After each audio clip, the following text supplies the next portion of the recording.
Sir ఇప్పుడు Sunrisers Hyderabad sensation Nitish Kumar Reddy ఈ సీజన్లోనే చూస్తున్నాం మనం. ఎప్పుడైతే సన్ రైజర్స్ బ్యాట్స్మెన్ అవుట్ అయిపోతున్నారో నితీష్ కుమార్ రెడ్డి వచ్చి పార్ట్నర్షిప్ బిల్డ్ చేస్తున్నారు సార్. నితీష్ కుమార్ రెడ్డి ఫ్యూచర్లో ఇండియన్ క్రికెట్ టీమ్కి ఆడే మన ఛాన్సెస్ ఉన్నాయి సార్. ఎందుకంటే నితీష్ కుమార్ రెడ్డి ఏ బౌలర్ వేసినా కూడా బౌలర్ని చూడట్లేదు, బాల్ని చూసి కొడుతున్నాడు sir, of side leg side. దీన్ని బట్టి అతను బ్యాటింగ్ చూస్తే ఫ్యూచర్లో ఇండియన్ క్రికెట్ టీమ్కి మిడిల్ ఆర్డర్లో మంచి పార్ట్నర్షిప్ బిల్డ్ చేసే అవకాశం ఉందంట సార్. ఇది మాత్రం ఒకటి కరెక్ట్ చెప్పావు తరుణ్. నితీష్ బౌలర్లని చూడట్లేదు అనేటువంటిది కరెక్టే. అది ఆర్సీబీతో జరిగినటువంటి మ్యాచ్లో ఆల్రెడీ మన టాప్ ఆర్డర్ అంతా ఇదైపోయినప్పుడు కరణ్ శర్మ అప్పుడే ఇంట్రడ్యూస్ చేశాడు. సో ఫస్ట్ బాల్ ఎలా వేస్తాడనేది చూడకుండా రివర్స్ స్వీప్కి ట్రై చేసి బౌల్డ్ అవటం అనేటువంటిది దారుణం.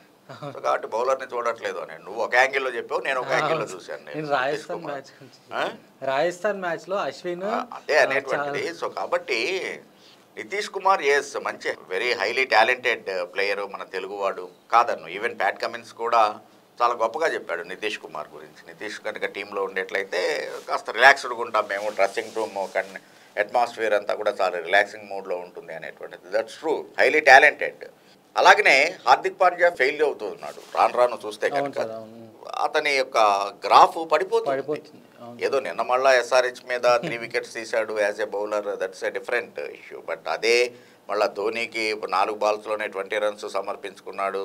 సో కాబట్టి హార్దిక్ పాండ్యా ఇన్కన్సిస్టెన్సీ అనేటువంటిది ప్లస్ బ్యాటర్గా చాలా విఫలమవుతూ ఉన్నాడు. కాబట్టి ఒక బ్యాటింగ్ ఆల్రౌండర్ మీడియం పేస్, అది కూడా స్పిన్నర్ అంటే ఆల్రెడీ అక్షర్ పటేల్ ఉన్నాడు, లేకపోతే కనుక జడేజా ఉన్నాడు. ఇంకా కొన్ని రోజులు డెఫినెట్గా వాళ్ళే రాజ్యం వెళ్తారు ఇండియన్ టీంలో. That is true. Even for that matter Washington Sundar లాంటి వాళ్ళు ఆల్రెడీ వెయిట్ చేస్తూ ఉన్నారు.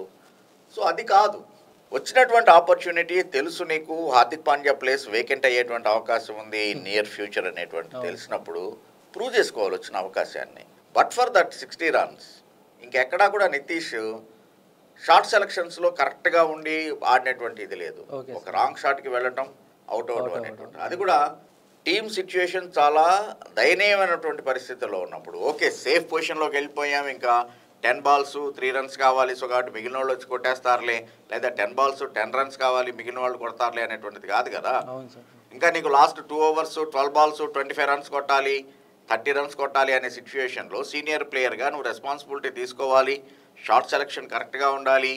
అది చూసుకుంటూ నువ్వు గెలిపించి కనుక మ్యాచ్ని గెలిపిస్తూ ఉంటే న్యాచురల్గా నువ్వు రికనింగ్లోకి వస్తావు. సో ఉన్నటువంటి టాలెంట్ని సరిగా వాడుకోవట్లేదేమో నితీష్ అనేటువంటి ఇది. ఎందుకంటే ప్యాట్ కమిన్స్ యాక్చువల్గా నితీష్కి లాస్ట్ ఓవర్ బౌలింగ్ ఇవ్వడానికి ఇచ్చాడు అంటే కనుక అతనిలో టాలెంట్ ఉంది అనేటువంటిది అర్థమవుతుంది. దాన్ని కరెక్ట్గా వాడుకోలేకపోతూ ఉన్నాడు. ఈవెన్ బౌలింగ్లో లాస్ట్ ముంబై మీద మ్యాచ్ నేను చూసాం మనం, ఎక్కువగా షార్ట్ పిచ్ డెలివరీలు వేయటం అనేటువంటిది, లేకపోతే wayward bowling wide outside the off stump వేసేసి బ్యాట్స్మెన్ బ్యాక్ ఫుట్కి వెళ్ళి కట్ కొట్టేటువంటి విధంగా, లేకపోతే కనుక ఇన్ అండ్ అవుట్ షాట్ ఆడేటువంటి విధంగా, బ్యాక్ ఫుట్ పంచ్ చేసే విధంగా ఆ రకమైనటువంటి డెలివరీస్ వేయటం వల్ల ఉపయోగం లేదు. ఎప్పుడైనా కానీ అప్కమింగ్ ప్లేయరు తను ప్రూవ్ చేసుకోవాలి అంటే కనుక always you have to bowl on the deck. So అది లోపించింది నితీష్లో. నితీష్ టాలెంట్ని ఇక్కడ నేనేదో క్వశ్చన్ చేస్తున్నాను, లేకపోతే అతన్ని తక్కువ చేసి మాట్లాడుతున్నా అనేది కాదు, కానీ నితీష్కి మంచి అవకాశం ఉన్నా కూడా దాన్ని ఎందుకో సరిగా ఉపయోగించుకోలేకపోతూ ఉన్నాడు. సో దాన్ని కనుక కొంచెం సీనియర్ ప్లేయర్లు, అతను ఆంధ్రాకి రిప్రజెంట్ చేస్తాడు రంజీ ట్రోఫీలో.